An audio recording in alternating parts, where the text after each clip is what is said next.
চট্টগ্রামের মাটিতে প্রথমে ব্যাটিং করতে নেমে লোকাল টিম চট্টগ্রাম শুরুতেই ব্যাটিং করতে নেমে রীতিমতো বিপদে পড়ে যায়।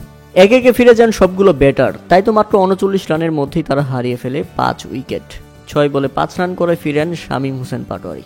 এরপর ধারণা করা হচ্ছিল ১০০ রানও করতে পারবে না চিটাগং কিংস, তবে শেষ পর্যন্ত নির্ধারিত ২০ ওভারে ৮ উইকেট হারিয়ে ১২১ রানের লক্ষ্য দাঁড় করাতে পারে তারা। আর যেভাবে ব্যাটিং করতে নেমে রীতিমতো কাকতালীয় ঘটনা।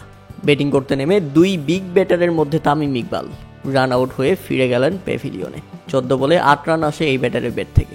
উইকেটে এসে রীতিমতো হতাশ করেন তাওহিদ হৃদয়। ৪ বলে ১ রান করে ফিরেন এই ব্যাটসম্যান। এরপর মুশফিকুর রহিম এবং মাহমুদুল্লাহ রিয়াদ হতাশ করলে মাত্র ৫৩ রানের মধ্যেই ফরচুন বরিশাল হারায় তাদের ৪টি উইকেট।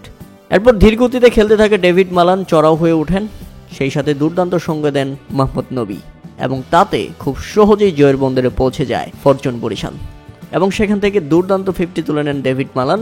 শুরুতে ধীরগতির খেললেও ৩৬ বলে 50 পূরণ করেছিলেন এই ব্যাটার। তাতে ফরচুন বরিশালকে ঠেকায় কে? চিটাগং কিংসের আরও একটি হার, আর ৭ ম্যাচে ইতিমধ্যে ৫ জয় নিয়ে পয়েন্ট টেবিলে ইতিমধ্যে তাদের পয়েন্ট ১০। ডেভিড মালান দুর্দান্ত, এদিন দারুণ ব্যাটিং করে ফরচুন বরিশালকে জিতিয়েছেন তিনি।